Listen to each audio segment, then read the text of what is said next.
It is episode 28 of Whatchu Spinnin. 2 days away from Outcast Day. I'm getting pretty stoked about it. I listened to my pick for that week while I was making soup the other night. Bro. When we were talking about it like that the other day, I already listened to my pick already. And yeah. Had to. But that's going to be a good episode. Yeah. And then you were like... You and I have been talking about Outcast too, so I know that throwing the rhymes in the team chat. Yeah, dude, fucking just lines. Oh man, there's so many classic from every album. Yeah, we can just go through it and just We could it's almost to the point obviously we're gonna keep the formula of each picking an album, but it's one of those kind of artists that you could almost just have a day where you just pick your favorite. We could almost do it that way to do an episode where we just pick and talk about all of the albums that they've done. But I feel like keeping the formula is good because we're all picking albums that I know I haven't heard in forever, and stuff like that, or maybe haven't even heard all of. But yeah, I know that we're all getting stoked for that. 2 episodes away from that. How are we doing though? Doing okay? Doing good, yeah. Fuck yeah. It's nice. It's a sunny but kind of chill day here, kind of chilly. But, yeah. Gearing up for Halloween. Halloween. Right. Are we still going to do our Halloween special? I like that. Would you still want to do that idea? Yeah. Okay. What week were we thinking? I know we were thinking next week. Actually, yeah, we'd have to think about the week we're thinking about because I'd rather watch it weekend. Here? Yes. Just so I don't have Crosby around. Yes. Oh, yeah. He's like, can I watch it? I'm like... So next week... So next week we would be at yours. Mm-hmm. We can do it the week after. And have it out for, the week leading up to Halloween. Okay. So we could do Outcast Day and then... Or we could do Outcast Day and then that is essentially... Or no. Yeah, that's what it would be. It would be episode 30, so we would do Outcast Day and then that. In one day. It would be the Outcast episode. Oh, it would, huh? Yeah. Yeah. We could do that. We already all agreed to meet up early that day anyway, so. Yeah. But no. Yeah, and we'll have obviously, as you just kind of saw, we'll have a little special treat for Halloween coming out the same day that the Outcast episode is posted. There'll be a special video that we're going to do for Halloween that we've kind of been talking about since mid-December or September. Jesus Cristo. Since mid-September, but that doesn't matter. But let's talk some Navy, huh? Let's talk some music. Yeah. What you got today? Today I got some hip hop for everybody. Some Navy Blue, Navy's Reprise.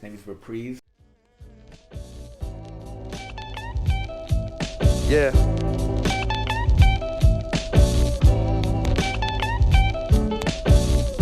I spent my whole life loving Yeah. This my last time going. Navy suede, Wally stitched by the toe. Watch the sun fall, this gradient though. Cut it close, told him shorten up the road from home. As desolate as it get, toss him a bone, yeah. Marrow like the blood of the bone. Listen close, quick releases. Bought my nephew sneakers just to watch him grow out of them as soon as he get in them. Learn to pick my battles in the long run, we winning. Sometimes he pronounces it like that. Yeah, I thought is cool. Which I think is cool. Yeah, I think it's pretty sweet. But yeah, it's very jazzy hip hop, instrumental. When did it come out again? It came out last year. Yeah, that's very last year, 2021. Yeah, that's what I loved about it. It was just new and just I don't know, just raw in a sense. You know, he's got some good flows, and he's not just a rapper. He does 1,000 other things as a skateboarder. Yeah, visual artist, a model. To have all those talents and still be able to write good lyrics. Yeah, have a decent album, and he's made more albums than this. I was impressed. I'm gonna try to find it on vinyl if I can, but yeah, no, he's a Sage Elsesser. He's really I feel like he's the up and coming sound of the underground music. And it's really cool the influence and that he's been around for a while, because he's been around since Odd Future. Damn. Okay. He wasn't really very involved in their music, but he was always around. I was doing like a lot of research on him, and like at age 15 he became sponsored by Supreme. Damn. And at age 17 he started touring the world with the Converse skate team. Very cool. So fucking wild. And then he became a model. He's a producer now. One of the thing I looked at that was really interesting, at 18 years, he was the youngest winner of the 77-year history of the Best New Artist Award at the Guildhall Art Exhibition. Jesus. And there was a painting that he did. It was called Hard to Forget. That it's kind of like a painting of like three dudes like hanging, and it's very powerful because like the way that he was like making it, it's like very. There was like a big message behind it. Like the message behind it was like very big, basically. And he won an award for that. But as far as his music goes, like this album, it's really cool. Mm-hmm. The beats on it, it's all produced by him. He has only one feature on it, I think, or two. One or two features. Only one that I can remember. Yeah. But yeah, it's a crazy album. It's one of my favorite hip hop albums in the last like couple of years. Yeah, I like the lo-fi feel to it, as far as the beats and the samples that he's using. Yeah. They blend really well with his lyricism, and the whole album, to start to finish, was great. I loved it. Yeah, and it's one that even on your it's one that on your first listen, a lot of it sounds familiar, even if you haven't heard it before. You know what I mean? Like it's just comfortable, but it's so smooth from the jazzy production to his flows, as you mentioned, and just his lyricism. It's so well rounded, and I feel like it's so accessible.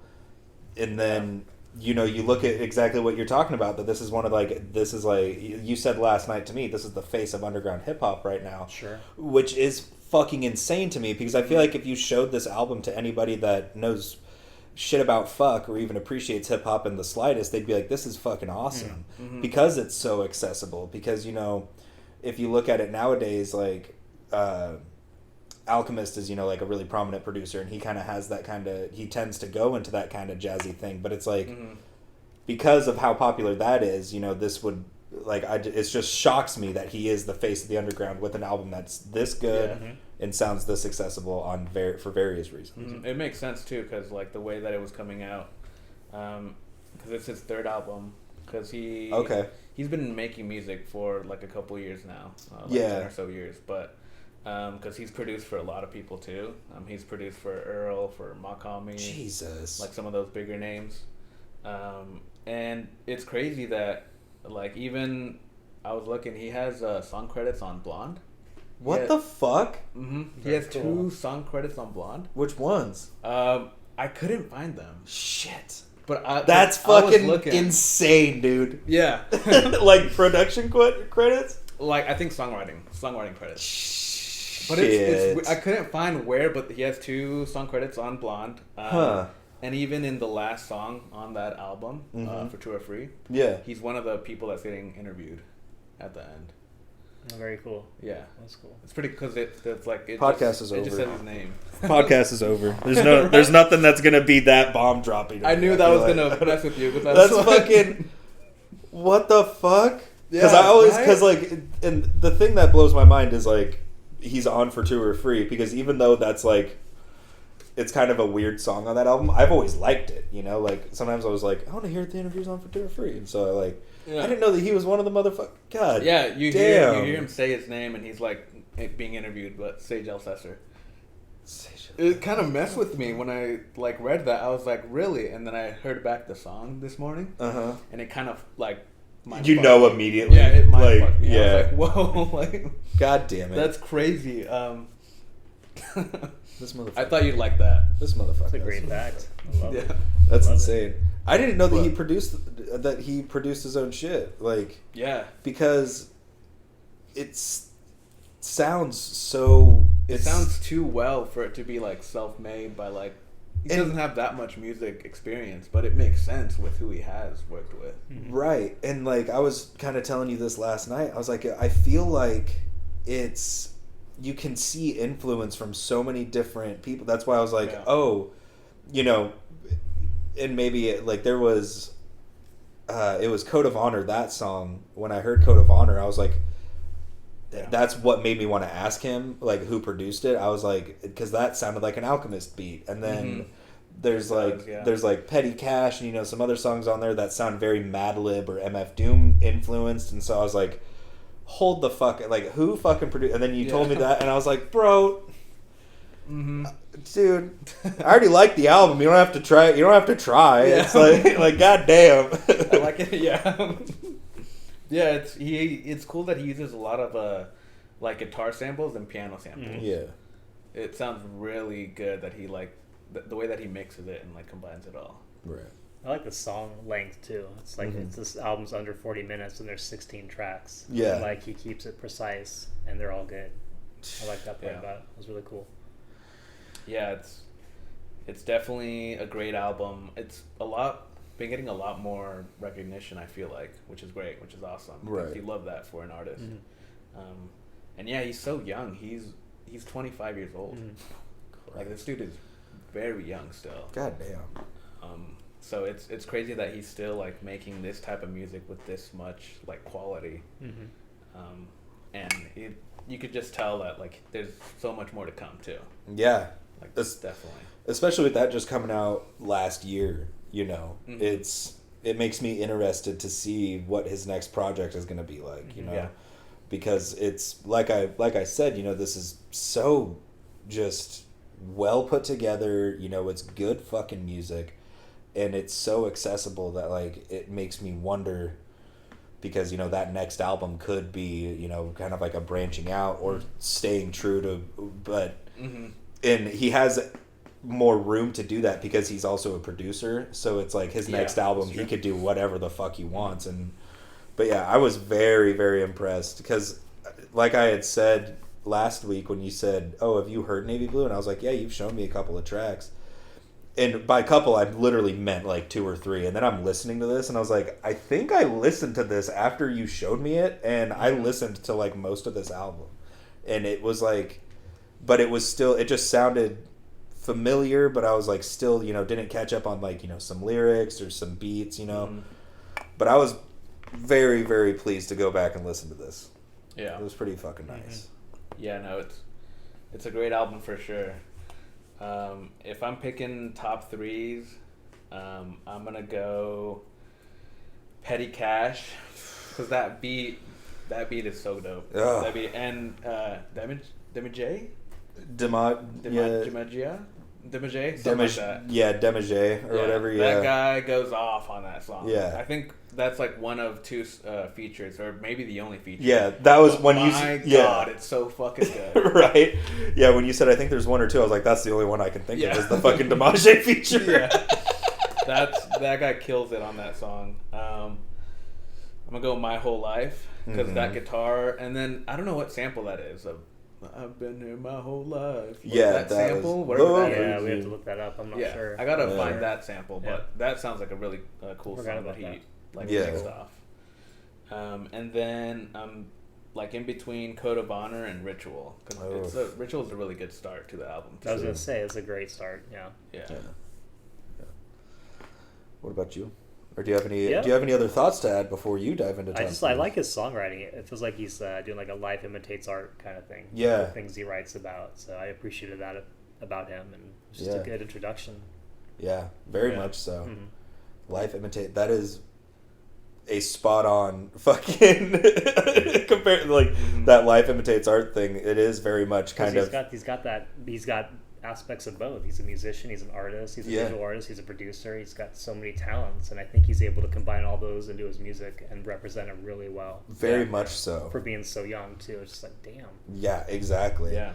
And like you now, like knowing all that shit that he did outside of, you know, rapping or producing, like whenever, like when I was skating, I was listening to like old school hip hop, you know, and like some, you know, like punk music, and you know, but I was always kind of into old school hip hop when I was skating, and so that makes sense because I was like, you know, some of this would actually be kind of good to skate to. Like once you guys said that, I was thinking about it, and I was like, no, like I can imagine like playing one like this song and then having like Shine come on or something and like skating to that, like So that does make perfect sense. Yeah, no, that summed it up perfectly, Matt, too, what you were saying, that he kind of takes everything that he's done and that he knows and just, like, puts it into his music. Because that's how you kind of express yourself more, I feel like. Right. With music. Like, how you're producing it, what your lyrics are. And he's really backing that up with, like, how it comes out. Yeah. And his first album, I forget what that's called. It has a weird name. But his second album... Navy Blue Postanic, I think. That's also a really good album. Okay. But yeah, crazy stuff. If I had to do a top 3, I brought this song up earlier, but number 3 would be Code of Honor for me. That muted piano, because it's like, there's like just a filter thrown on it for a half second. Like it comes in with a clean piano tone, and then it's just like, and has like a reverb kind of filter on it. And just the flow on that song is phenomenal. Number 2 was Don't Get It Twisted. I really did like that track. And then number 1 for me was Petty Cash. Just again, piano beat. Yeah. So I'm a sucker. I am a sucker for a good piano beat. I'll fucking take that. That's one that is. It's not like DJ Premier though. It's like kind of repetitive, but it sounds so good. Like it's just like sounds like it's like just something simple. Yeah. But it's like also really complex how it sounds, especially with the bass on it. Right. Yeah. It's like I almost did it in reverse to where number 3 was Petty Cash and number 1 was Code of Honor, just because that muted piano sample. I was obsessed with that this morning. Yeah. But, those are my top 3. What about he's got some good sampling on this album for sure. Yeah. Honorable mention, Ritual, based because how the album starts with that song and all the different instruments used in that. And then number 3 would be Primo. Number 2 would be Shine. Yes. And then my top song was Timberwolves. I just like the title of the song and just a good song. That's a great song too. It is. It's fucking fantastic. Great album. Great pick. Yeah. Glad you guys liked it. Yeah, we did. I definitely feel like it's Navy Blue has so much more to offer. Yeah. That I'm really excited to see his newer stuff that he's making. Yeah. Even if he is working on stuff. I'd imagine. I think. Okay. Yeah. But even if not, like he's still put out songs after this that he's produced for other people. So he's very much still making music. Hell yeah. Well, that was Navy's Reprise by Navy Blue, which was Jake's pick for this week. We'll be back to dive into some other stuff.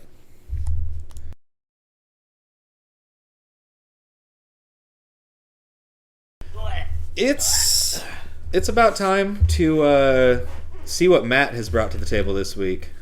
Yes. We just wrapped up talking about Jake's pick, which was Navy's Reprise by Navy Blue. Great fucking album. But we're going to go kind of veer off into a completely different realm, and we're going to see what Matt has brought to the table. Because this guy Matt here, he throws, if he were a pitcher in the MLB, he would only throw curveballs, knuckle curves, and 12 to 6s, like, because he just brings the curveballs. What you got this week, though? I think what you're trying to say is I'm a little bit older. No, you brought up shit from when I was alive. That's out there. Sigur Rós was. Right. I was alive for that. Just joking. You bastard. The album I picked for this week is a little bit older, from 1971. It's an album by Crosby and Nash called Another Stoney Evening. But it's alright, I'm okay. How are you? For what it's worth, I must say I loved you. In my bed late at night, I miss you. Someone is gonna take my heart. No one is gonna break my heart again.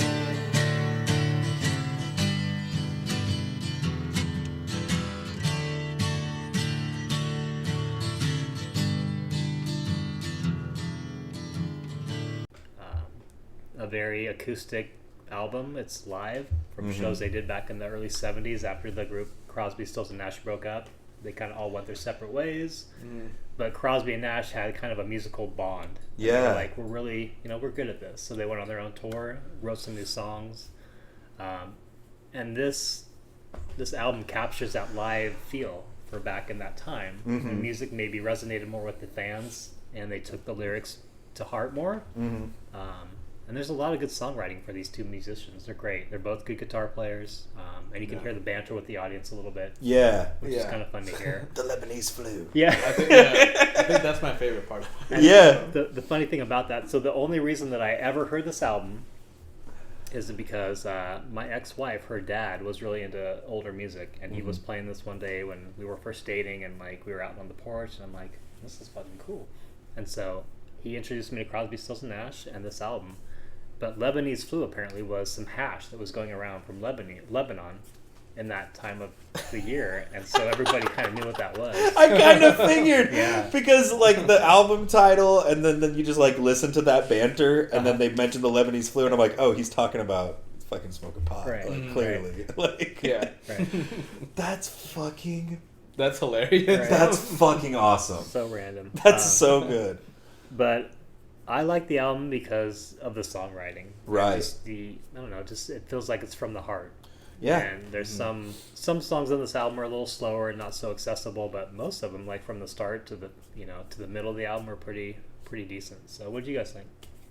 Yeah, I love, like you said, the songwriting, and that were they really playing that long, like from when the album came out to like that this album like was on like streaming, like because it says 98, right? That's when the album wasn't released until 97 apparently.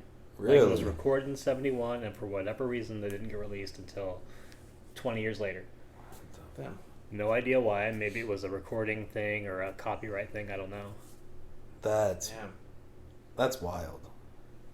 And just real quick, one thing that threw me for a loop when you were introing the album is because I know of Crosby and Nash from Crosby, Stills and Nash, and then Stills, Nash, Young, So, and I thought, because I don't know the history behind that group that well, I just know that, it was the three of them, and then Neil Young. That's like the only thing I know is that Neil Young came into the picture afterward, right? I believe so, yeah. And then, so I thought this was before. I thought they just started with the two of them, and then they grew the band from there. Gotcha, and so when you said this came after they broke up, I was like, wait. Yeah, because they played Woodstock as Crosby, Stills and Nash. That's like, right. Killer show, and then for whatever reasons, they all had different ideas or opinions. Stills was a prick, is what you're trying to say. Pretty much. Okay. But he's a great guitar player. He's a hell of a guitar player. And he played with Buffalo Springfield, and he's just, he's just, they all have different personalities. Right. Yeah.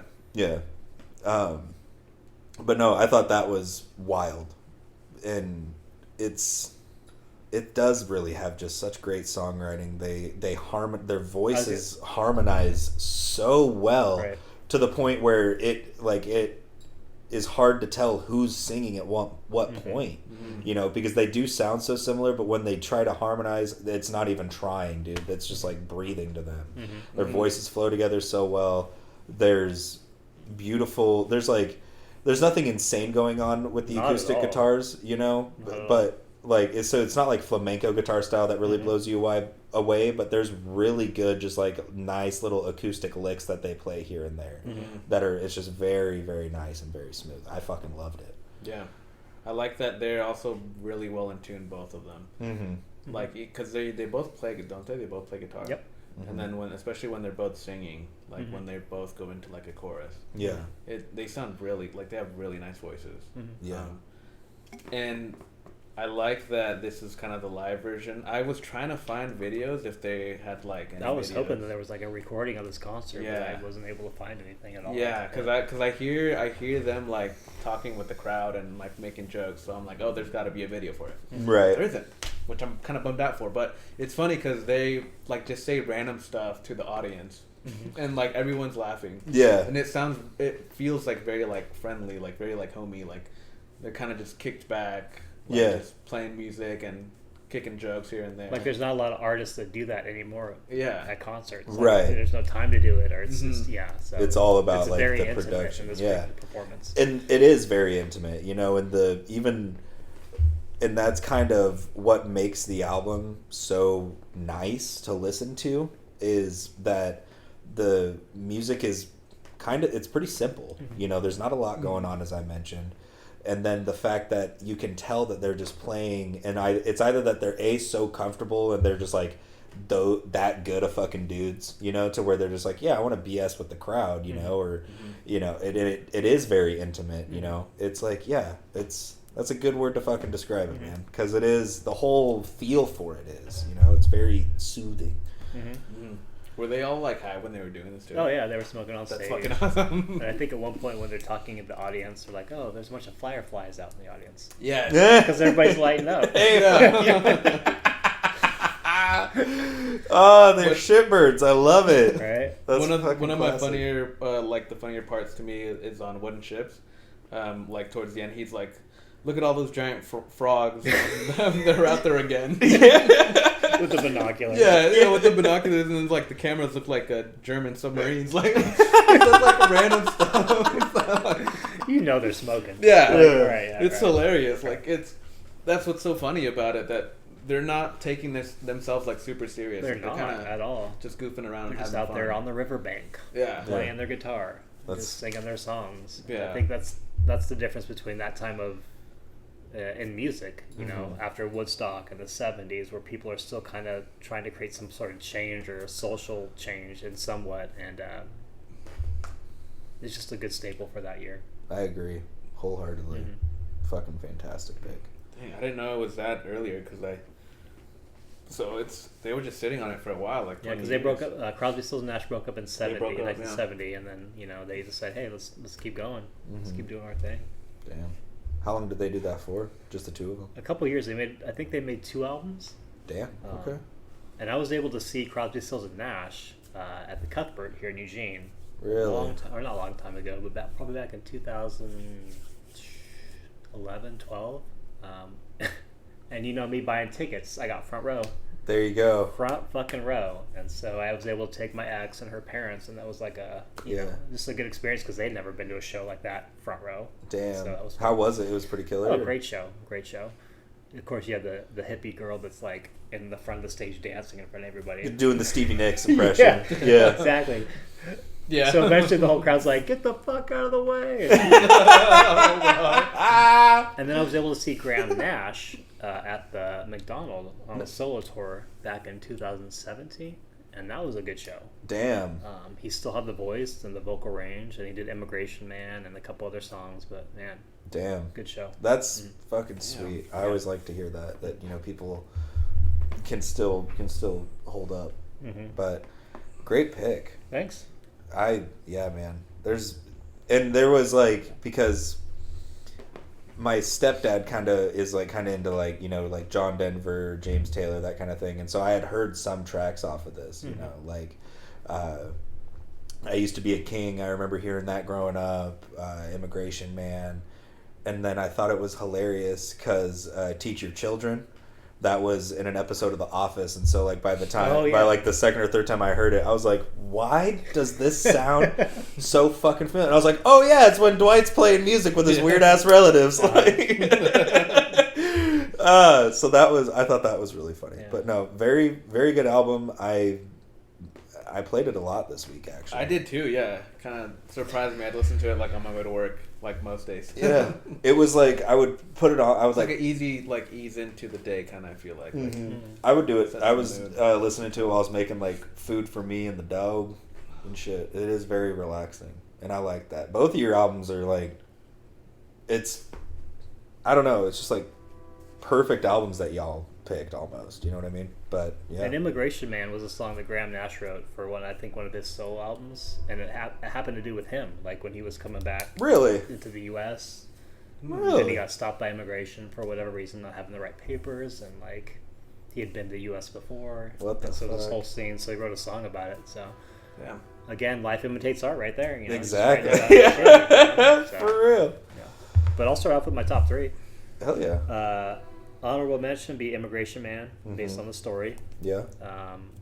Deja Vu, because Yeah. it's after the crowd introduction. That's a great way to start off the album. Yeah. Wooden Ships, because of the harmonizing and the way they use their vocals together. Right. And then my favorite song is I Used to Be King, Yeah. is because of Graham Nash and the way he expresses himself in that song. Hell yeah. Mm-hmm. For me, number 3 was Stranger's Room. I just like that intro into that song was actually really nice. I liked it a lot. That one felt really intimate to me. And then 2, I Used to Be a King. I did really like that one, because I do remember that from growing up. And then number 1 was Man in the Mirror. That's a good one too. Yeah, I really liked that track. That's in my top 3. Hell yeah. I like that song. I really liked also Orleans. Yep. Orleans was also a great song. I love that intro, the guitar intro to that, the little acoustic. I want to say honorable mention Wooden Shifts, just because that comment at the end. Yeah. Every time I hear it, I'm like, okay, the next song's coming up, but I'm not going to skip because I want to hear this dialogue. So it's fucking hilarious. And then I Used to Be a King. Hell yeah. But yeah, great pick, man. I love these live albums. Live albums are really cool because the artist gets to, like, you know, express themselves in, like, those little interludes. They do. They get to talk to the audience and banter a little bit more. Yeah. And especially back in that time, like, they were just more relaxed, and it wasn't a production. It was just them being themselves. Yeah. Yeah, man. Again, great pick. I loved it. I'll probably be revisiting this on multiple occasions. And that is another Stoney Evening by Crosby and Nash, which was Matt's pick for this week. We're going to go ahead and wrap it up with mine for this week.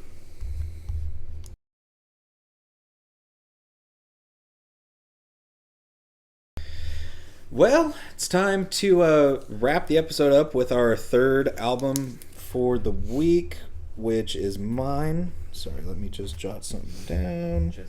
Which is a banger. Which is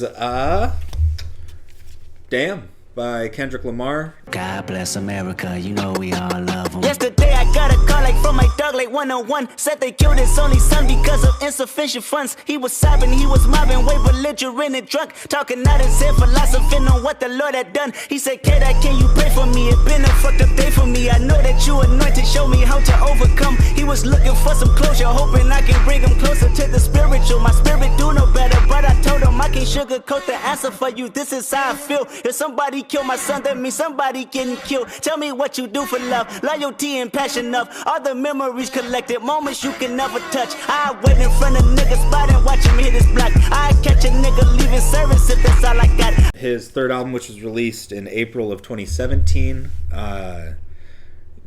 The last album I actually bought on Apple Music or from iTunes, oddly enough. Fucking fantastic album in my opinion. It's really grown on me from the first time I heard it to where it's now one of my favorite hip hop projects. I know, and y'all know that I have a lot to say about Kendrick in general based off of episode 4 when I brought up Good Kid, Mad City. So I'll shut up for a second. What do y'all think about it? Yeah, shut up. I appreciate you bringing this album up because it was my first introduction to Kendrick Lamar, and it was mind blowing. Honestly, I don't know why I waited so long to play any of his music. Obviously, it got great accolades. 2018 Grammy for Best Rap Album. First non-jazz classical work to earn a Pulitzer Prize for music. Yeah, which is crazy shit. I remember when I heard that, I was like, "What the?" I did not know that. Yeah. You got Dre and Kid Capri on the album doing producing and songwriting credits, which is pretty cool. And his style is just unique. And like I said before we started recording, like it just he's able to write about whatever he wants. Mm-hmm. We talked about Kanye West and Graduation opening that door to kind of kill gangster rap. Like this set the bar, and like anybody can rap about anything they want to and not worry about the street credit, just be themselves, and that's what it's about, making music. So I love this album, one of the more eclectic rap albums I've ever heard, and I mean that in a positive way. It's not what I was expecting at all. I think the only song I'd heard on this album was DNA. And that's not the best representation of the album. It's a good song. But music video's killer. Yeah. But the whole album is great.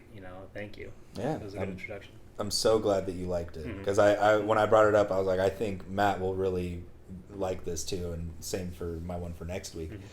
But and for you and me, it's always good to revisit something that that you and I have heard that's like prolific, or for anybody. It's always good to go back and be like, this album was really fucking popular, but also it's deeper than that face value of, there's like you and I talked, there's 2 songs, Humble and DNA, were fucking massive off of this album.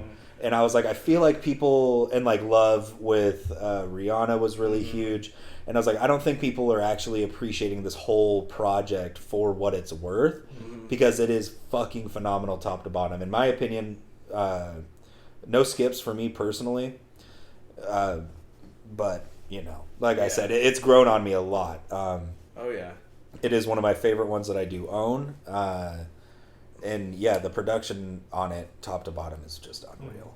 Yeah, just on the production standpoint, real quick, it's got, you know, Ninth Wonder, Terrace Martin, it's got Michael Made It, The Alchemist, like, it's got really, like, big name producers on it, and, I mean, it's fantastic. Even Steve Lacy at one point that's what a lot of people have been noticing, that he produced, what song is that? I was just looking at it. I forget what song it is. But he has a song here, song credits on it. Pride. Pride, yeah. That's what it is. But yeah, it's definitely Kendrick, because Kendrick was already like massive as a artist. And when he made this, it just like skyrocketed him like into like superstardom, like already if he wasn't there. And it was crazy. Like DNA, Humble was everywhere. Like this song was always around. I listened to this album a lot when it first came out, and I was kind of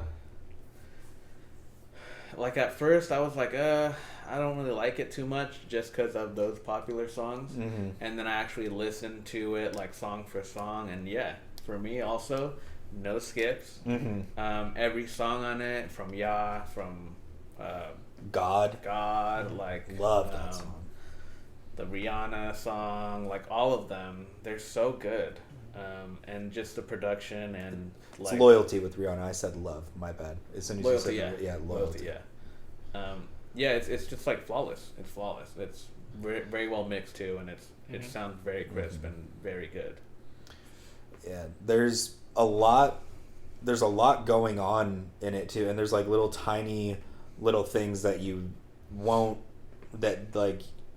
that happens that like makes you look up something about it. Like we were just playing Fear, and that backwards vocal on it is just the chorus. It's Kendrick doing the chorus, like, why God, do I gotta suffer? It's that reversed is what that is. And it just it literally, the way that they mixed that and everything literally sounds like someone just is going backwards on a fucking record player saying it. Like the filtering they used and everything. Yeah, that Fear is such a damn good song off this. And then you even get a fucking U2 sample on Triple X. Yeah, fucking Bono. This fucking album, man. Yeah. There's even like Bad Not Good producing a song too. Really? Yeah, I saw that. Which song? I don't remember. Don't put me on the spot, man. I forget. But it's one with U2. It's one with U2. Oh, Triple X. Yeah. It's one with U2 on it. Yeah. Yep. Okay. Excellent. Yeah, it's crazy, man. Like how many people were involved with this, and it had a major impact on a lot of people. It really brought more people liking Kendrick. If you hadn't heard of him already. Yeah. And it's really crazy that this album still holds up. I could say I kind of like this album more than his newer album.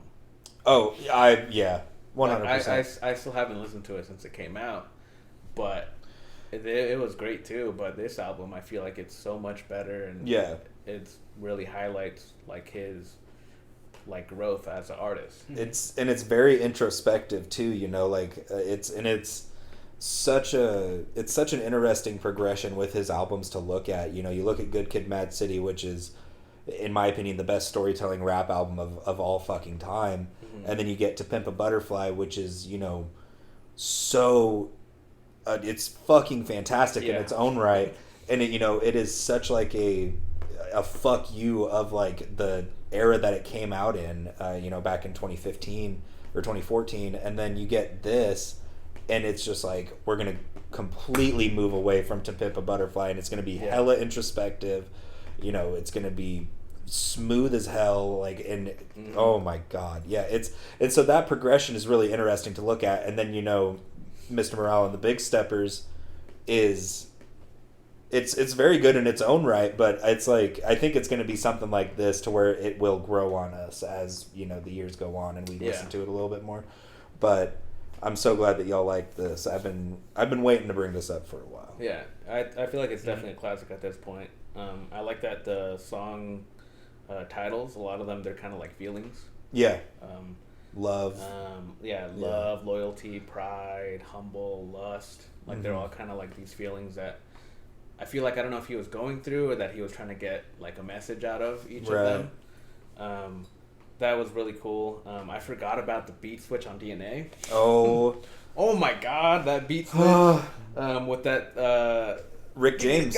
Rick James sample. Ganja. It's literally just a sample of like a live concert he did that was on like video or something, and he just walks up to the mic and says, "Give me some ganja," and the crowd goes fucking apeshit. And he just, whoever produced that beat, I think Mike Will. I think it was Mike Will. Yeah, I think so. Yeah, Mike Will made it. Just took that fucking little sample and then just put like some heavy nut blasting deep kick drum in it behind it, and it's just like, oh my God. I remember when I was first listening to that album, every time that beat switch hit, I was just like just driving in my fucking Honda, just like, oh my God. Yeah. It's probably the more iconic beat switch of that year, and probably it still holds up. It does. It's like every time you hear when I that. was hearing it, like when I was listening to this again, I just had stank face like the whole time. I was like, ooh, like. And in the video too, when it like that beat switch happens and it just switches to him in like a dark room and it's all black and white, and he's like, "Tell me something, you motherfuckers can tell me nothing." Like, yeah. I'm glad you brought that beat switch up. I just relived it all in my head again. Yeah, dude. I really like too Fear, just because that Alchemist beat. Yeah, there's that guitar beat. There's actually just like one little lyric I wanted to highlight from that. It's toward the end of it, because that song's it's like 7.5 minutes long, and toward the end of it, when he starts like actually just delivering just a sick rap, he's like, fear whatever it is, both is distinctive. Fear what happens on earth stays on earth, and I can't take these feelings with me, so hopefully they disperse within 14 tracks carried out over wax, searching for resolutions until somebody get back. And he's fucking referencing the album because it's 14 songs long. Like, and he's just that like, fear whatever happens on earth stays on earth is just it's like I get goosebumps even just reading them right now, bro. But goddamn, I love that song and Duckworth. It's such a great ending to the album, right? Duckworth with Ninth Wonder producing it. Oh my God. Like, he switches it up like 2 or 3 times in the song. Yeah. Just the beat. And Kendrick, man, he's always been very lyrical. Very much so. He's always been very, out there with what he's rapping about. And this whole album, you hear it. You hear it. Even the features, the Rihanna feature. I love that song. Yeah. That's a great song. Loyalty's great. But do you have any final wrap-up thoughts? No. I think I got all my shit out right away. I was trying to think about that thing, and I'm like, I just spat it out right in the beginning. Yeah. No, I'm glad that y'all liked it. It's like I said, one of my favorite hip hop projects to come out in the past 5 years at this point. So I'll go ahead and start off with my top 3. Number 3 is "Feel," and I just want to mention this real quick. Is halfway through that song when he starts doing the "fuck your feelings, I mean there's more to pride," like, and he just starts getting hella intense, and then that is like, that's a good one where I'm like just like whoo. And then number 2, XXX. That's been one of my favorite songs off it forever. Just that siren sample, that boop boop, is fucking that was cool. Elite. And then I think y'all can tell by how much we talked about the one track, but "Fear" is my favorite song off this. But what about y'all? I'll go back to front. So honorable mention XXX because of the U2 collab, that was cool. Fear, Humble, just because I love how it starts. Yeah. And my top was Pride. Yeah, Pride was great picks. Yeah, Pride's a great song. You stole my pick, man. your list is kind of like my list, honestly. That's alright. I love Feel. Just because it's not too flashy with the beat, it's not too crazy, but it's just him just letting it out. Yeah. Kendrick just rapping. Sophia. I'm gonna go Duckworth second.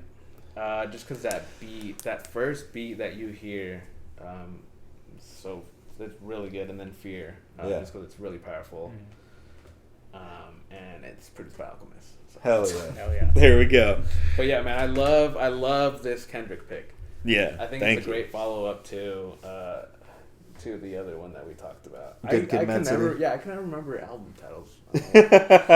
And then, like I said last week when I brought this up, I'll get my hands on To Pimp a Butterfly. And I'm gonna look up that album because I'm just the album. That one's got like a Snoop feature on it.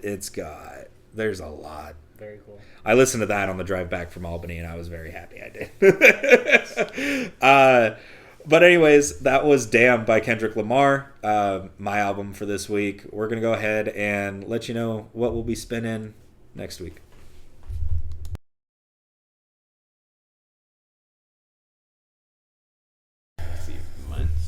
It's all good.